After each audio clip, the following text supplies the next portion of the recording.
नमस्कार। प्रस्तुत है मुंशी प्रेमचंद जी के द्वारा लिखी हुई एक कहानी ठाकुर का कुआं। दोस्तों, अगर आपको मेरे चैनल के कंटेंट अच्छे लगते हो तो मैं आपसे अनुरोध करूंगी कि मेरे चैनल को ज़रूर सब्सक्राइब करें और साथ ही साथ बेल आइकन भी प्रेस करें ताकि मेरे द्वारा अपलोड की हुई कहानियाँ सबसे पहले आप तक पहुँचे। धन्यवाद। तो आइए सुनते हैं ठाकुर का कुआं। जोखू ने लोटा मुंह से लगाया तो पानी में से सख्त बदबू आई। गंगी से बोला, यह कैसा पानी है? मारे बास के पानी पिया नहीं जाता, गला सूखा जा रहा है और तू सड़ा पानी पिलाई देती है। गंगी प्रतिदिन शाम पानी भर लिया करती थी। कुआं दूर था, बार बार जाना मुश्किल था। कल वह पानी लाई तो उसमें बू बिल्कुल न थी। आज पानी में बदबू कैसे? लोटा नाक से लगाया तो सचमुच बदबू थी। जरूर कोई जानवर कुएं में गिरकर मर गया होगा, मगर दूसरा पानी आवे कहाँ से? ठाकुर के कुएं पर कौन चढ़ने देगा? दूर से लोग डांट बताएंगे। साहू का कुआं गांव के उस सिरे पर है, परंतु वहां भी कौन पानी भरने देगा? कोई तीसरा कुआं गांव में तो है ही नहीं। जोखू कई दिनों से बीमार है। कुछ देर तक तो प्यास रोके चुपचाप पड़ा रहा, फिर बोला, अब तो मारे प्यास के नहीं रहा जाता। ला, थोड़ा नाक बंद करके पानी पी लूं। गंगी ने पानी न दिया। खराब पानी पीने से बीमारी बढ़ जाएगी इतना जानती थी, परंतु यह न जानती थी कि पानी को उबाल देने से उसकी खराबी जाती रहती है। बोली, यह पानी कैसे पियोगे? न जाने कौन जानवर मरा है।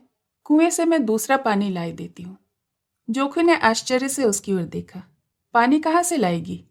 ठाकुर और साहू दो ही तो कुएं हैं, क्या एक लोटा पानी न भरने देंगे? हाथ पांव तुड़वा आएगी और कुछ न होगा।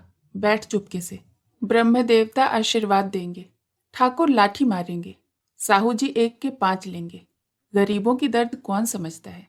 हम तो मर भी जाते हैं तो कोई द्वार पर झांकने नहीं आता। कंधा देना तो बड़ी बात है, ऐसे लोग कुएं से पानी भरने देंगे? इन शब्दों में कड़वा सत्य था। गंगी क्या जवाब देती, किंतु उसने वह बदबूदार पानी पीने को न दिया। रात को 9 बजे थे।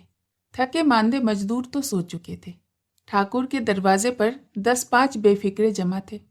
मैदानी बहादुरी का तो अब जमाना न रहा, न ही मौका। कानूनी बहादुरी की बातें हो रही थी। कितनी होशियारी से ठाकुर ने थानेदार को एक खास मुकदमे में रिश्वत दी और साफ निकल गए। कितनी अक्लमंदी से एक मार्के की मुकदमे की नकल ले आए। नाजिर और मोहतमिम सभी कहते थे नकल नहीं मिल सकती। कोई 50 मांगता था तो कोई 100। यहाँ बेपैसे कौड़ी नकल उड़ा दी। काम करने का ढंग चाहिए। इसी समय गंगी कुएं से पानी लेने पहुंची। कुप्पी की एक धुंधली रोशनी कुएं पर आ रही थी।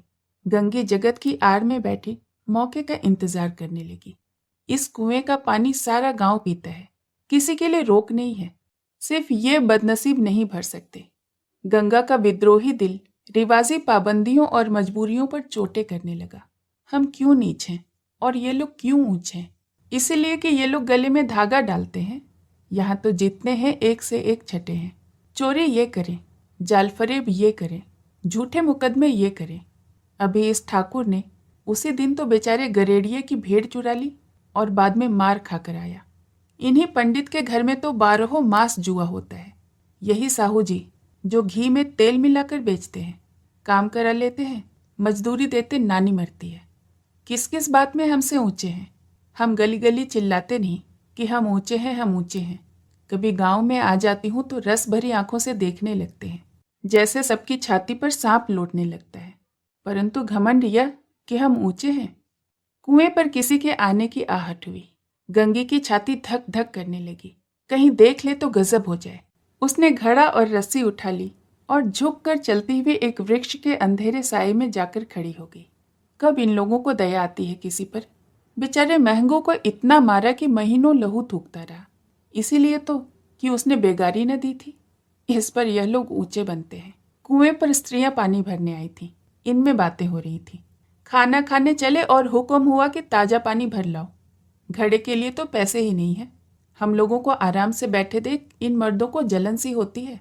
हाँ, यह तो न हुआ कि कलसिया उठाकर भर लाते, बस हुक्म चला दिया कि ताजा पानी भर लाओ, जैसे हम लौंडिया ही तो हैं। लौंडिया नहीं तो और क्या हो तुम? रोटी कपड़ा नहीं पाती, 10-5 रुपये भी छीन झपट कर ले ही लेती हो। और लौंडियाँ कैसी होती हैं? मत जलाओ दीदी, क्षण भर आराम करने को जी तरस जाता है। इतना काम किसी दूसरे के घर में करती तो कहीं आराम से रहती। उस पर से वह एहसान भी मानता।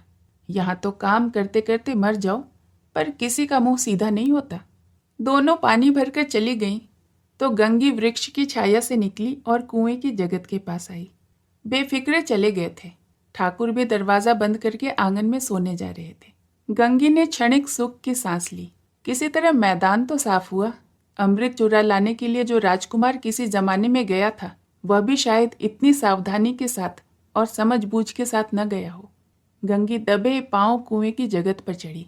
विजय का ऐसा अनुभव उसे पहले कभी न हुआ था। उसने रस्सी का फंदा घड़े में डाला, दाएं बाएं चौकन्नी दृष्टि से देखा, जैसे कोई सिपाही रात को शत्रु किले में सुराग कर रहा हो। अगर इस समय वह पकड़ ली गई तो फिर उसके लिए माफी या रियायत की रत्ती भर भी उम्मीद नहीं।